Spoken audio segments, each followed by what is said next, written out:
Our top story at 5:30, former President Trump has a little over a week to surrender to authorities in Atlanta after he was indicted with his fourth indictment this week. WSAV's Arshad Shashadri explains the next steps in the legal process. Former President Donald Trump, along with 18 other defendants, are accused of attempting to overturn the 2020 elections in Georgia. They have until August the 25th to turn themselves in.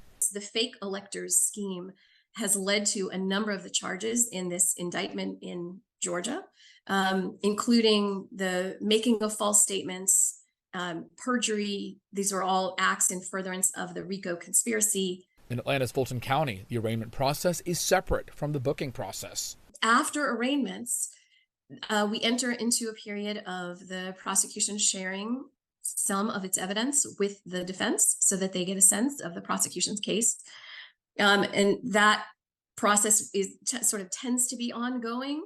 I would expect to see pretrial motions, issues that the defense is raising that they want to get litigated and out of the way up front. Legal experts say there is chatter that Mark Meadows and Donald Trump are trying to move the case from Georgia courts to federal courts.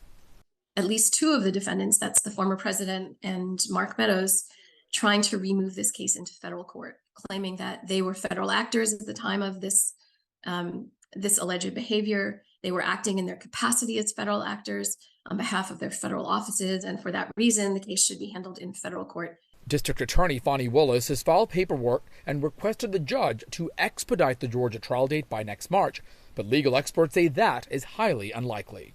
Even once trial technically starts, once they try to pick a jury, it could be months, maybe even a whole year before they're even able to seat a jury that is able to sit without passion, prejudice, or bias. Arshad Shashadri, WSAV News 3 on your side.